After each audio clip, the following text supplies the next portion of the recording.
सबको बधाई। धन्यवाद sir. Thank you. Honourable member Shri doctor Kirti Solanki. सभापति जी, मैं आपको बहुत बहुत धन्यवाद करता हूं कि आपने आज मुझे नागर विमानन मंत्रालय 2022-2023 की सिविल एविएशन मंत्रालय की अनुदान की मांग पर बोलने के लिए आपने मुझे समय दिया है। मैं इसके समर्थन में खड़ा हुआ हूं और सबसे पहले मैं विश्व के सबसे लोकप्रिय नेता और देश के यशस्वी प्रधानमंत्री श्री नरेंद्र भाई मोदी जी तथा हमारे काबिल मंत्री श्री ज्योतिरादित्य सिंधिया जी और जनरल साहब को बधाई देता हूं कि जब यूक्रेन और रशिया की वॉर हुई तब करीबन 20,000 से ज्यादा विद्यार्थी यूक्रेन में फंसे हुए थे। वो अपने आप को इनसिक्योर महसूस कर रहे थे और तब नरेंद्र भाई मोदी जी की सरकार ने, भारत सरकार ने उनको जो सही सलामत उनको वापस लाने का कार्य किया है। मैं विशेष बधाई इसलिए देता हूं कि तब बड़े बड़े देश के लोग भी, बड़े बड़े देश भी उनके विद्यार्थियों और उनके जो सिटीजन को अपने देश में नहीं ला रहे थे, उनको अपने हाल पर छोड़ दिया था। तब भारत सरकार और भारत का जो मंत्रालय है उसने उनको यहाँ तक बाहर के जो किया है, खास करके उनमें मेडिकल स्टूडेंट ज्यादा थे। तो मैं इसके लिए मैं भारत सरकार और प्रधानमंत्री जी का बहुत बहुत आभार करता हूं। जब कई देश विजय है वो बौखला गए थे, तब हमारे देश में प्रधानमंत्री की जो विदेश नीति है, प्रधानमंत्री जी के जो बड़े बड़े नेता के जो प्रेसिडेंट प्राइम मिनिस्टर के साथ जो संबंध आए और ये संबंध का उपयोग करके उन्होंने जो कार्य किया है, मैं इसके लिए पुनः पूरी सरकार को बहुत बहुत बधाई देता हूं। मैं अहमदाबाद से सांसद हूं और ये मेरा तीसरा टर्म है। अहमदाबाद इंटरनेशनल एयरपोर्ट सरदार वल्लभ भाई पटेल जो भारत की एकता के लिए जिन्होंने बहुत बड़ा कार्य किया था, यूनिटी किया था, और जो अहमदाबाद एयरपोर्ट का जिस प्रकार से विकास हुआ है, मैं इसके लिए नरेंद्र मोदी जी की सरकार का विशेष आभारी हूं, क्योंकि आज बहुत सारे लोग वो अच्छी तरह से विकास हुआ है और बहुत लोग उसमें वहां से आवाजाही करते हैं। मैं गुजराती हूं और गुजरात के लोग पूरे विश्व में बसे हुए हैं, या अमेरिका हो, चाहे कनाडा हो, चाहे न्यूजीलैंड हो, चाहे ऑस्ट्रेलिया हो, चाहे गल्फ कंट्री के देश हो, सभी जगह पे गुजराती है। और गुजराती लोग बहुत समय पहले व्यापार के हेतु के लिए ये अलग अलग देशों में गए थे और तब यहाँ जो अहमदाबाद का इंटरनेशनल एयरपोर्ट बना, इसकी वजह से गुजरातियों को बहुत ही फायदा होता है। हमारे यहाँ चरोतर जो आनंद डिस्ट्रिक्ट है, वो घर घर पे वहाँ एक NRI रहता है, ऐसे लोगों की कनेक्टिविटी है। अहमदाबाद में हमारी मांग पर नरेंद्र मोदी जी की सरकार ने अहमदाबाद से डायरेक्ट लंदन की फ्लाइट चलाई, इसके लिए मैं उनका विशेष आभार करता हूं। मगर वो डेली नहीं चलती है, वो शायद अल्टरनेट दिन पर चलती है। मेरी सरकार से मांग है कि उसको डेली चलाई जाए।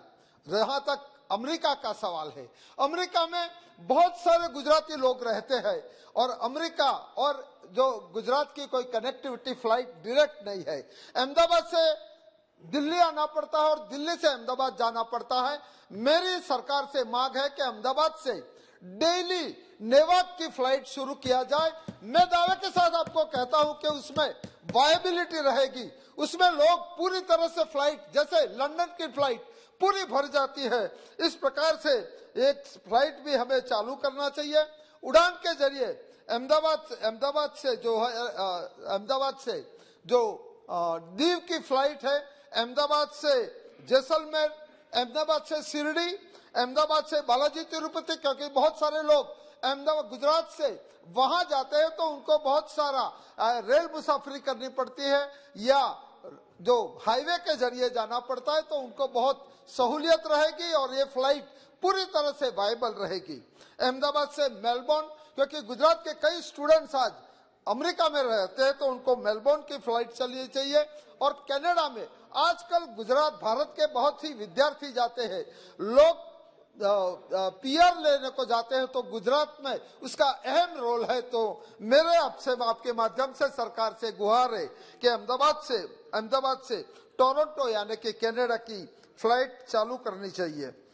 अहमदाबाद के पास एक सूरत हमारा है, और सूरत जब मंत्री जी अभी आई है ज्योतिरादित्य सिंधिया जी ने, उन्होंने अभी उड़ान फ्लाइटें शुरू की थी और मुझे उसमें निमंत्रित किया था। मैं उनका इसके लिए विशेष अभिनंदन करता हूं। मगर सूरत एयरपोर्ट एक बहुत ही विकसित है, और मैं मंत्री जी का बहुत बहुत विशेष आभार करता हूं कि सूरत की कई कनेक्टिविटी फ्लाइट मंत्री जी और भारत सरकार के वजह से दी गई है। मगर कई फ्लाइट बंबई में बंबई ओवरलोड है, बंबई जो इंटरनेशनल एयरपोर्ट है वो ओवरलोड है। मेरा सरकार से मेरी मांग है कि कुछ फ्लाइट को अगर सूरत की ओर अगर डाइवर्ट किया जाता है तो बंबई एयरपोर्ट का लोड भी घटेगा और सूरत को एक अपनी बड़ी पहचान मिलेगी। वडोदरा सर सयाजीराव गायकवाड़ जिन्होंने बाबा साहेब अम्बेडकर को जो शिष्यवृत्ति देके विदेश भेजा था और बाद में बाबा साहेब अम्बेडकर ने यहाँ के क्या किया, इस देश का संविधान दिया, ऐसा पुरुष को जो एक ऐतिहासिक नगरी है उसका एयरपोर्ट में उसका इंटरनेशनल एयरपोर्ट करना चाहिए, और एयरपोर्ट का नाम सयाजीराव गायकवाड़ इंटरनेशनल एयरपोर्ट रखना चाहिए। ये मैं मंत्री जी से मांग करता हूँ। और वडोदरा से जो गल्फ कंट्री के लिए दुबई की डायरेक्ट फ्लाइट शुरू करें, इस पर किसके लिए भी मैं बात करता हूं। उड़ान जो नरेंद्र मोदी जी की सरकार ने किया, मुझे पता है कि पहले कोई लोग जो हवाई मुसाफरी करके आते थे तो सब लोग खास करके गरीब लोग उनके सामने देखते थे कैसी हवाई मुसाफरी होती है, ऐसा लोग सोच रहे थे। आज नरेंद्र मोदी जी की सरकार ने उड़ान जो सर्विस शुरू की है, उसके एक हवाई चप्पल पहनने वाला व्यक्ति हवाई मुसाफरी कर सकता है बहुत ही चंद रुपयों में। इसके लिए मैं सरकार को बहुत बहुत बधाई करता हूं। मगर मैं अहमदाबाद और गुजरात के अलग अलग शहरों से ये फ्लाइट चालू करने के लिए भी मैं करता हूं, मैं आपका आभार व्यक्त करता हूं। एक बात करके मैं अपनी बात को समाप्त कर रहा हूं कि भारत सरकार 25,000 करोड़ की लागत से नए नए एयरपोर्ट बना रही है, एयरपोर्ट को डेवलप कर रही है। तब उत्तर गुजरात में पाटन, जहां से मैं आता हूं, उसकी मैं नेटिव हूं, मैं पाटन का, और मैंने मंत्री जी से मैंने गुहार की थी कि पाटन को एक एयरपोर्ट दिया जाए। पाटन एक ऐतिहासिक नगरी थी और पाटन में राण की वाव है, वीर मेघमाया ने जहां 1000 साल पर बलिदान देके पानी दिया था वो है, वहां सहस्त्रलिंग तालाब है, वहां मोढेरा सूर्य मंदिर बगल में है, जहां प्रधानमंत्री जी का गांव वडनगर का एक तोरण है, वहां एक आर्कियोलॉजिकल है, वहां सिद्धपुर में रुद्र महालय है, वहां अंबाजी है शक्तिपीठ, वहां बहुचरा जी शक्तिपीठ है, शंखेश्वर जैनों का है। तो अगर वहां पाटन में अगर वो कोई एयरपोर्ट बनता है तो वो बहुत ही उपयोग में आएगा, एक बहुत बड़ी जो टूरिज्म की सर्किट बनेगी और इंटरनेशनल बॉर्डर पाकिस्तान की नजदीक में है। तब अगर कोई सेंसिटिव समय आता है, पाकिस्तान के साथ आता है, तो एयरपोर्ट बहुत ही उपयोगी साबित होगा। मैं आपने मुझे जो समय दिया इसके लिए मैं आपका हृदय से बहुत बहुत धन्यवाद करता हूँ। Thank you. Honourable member Shri Manickam Thakur.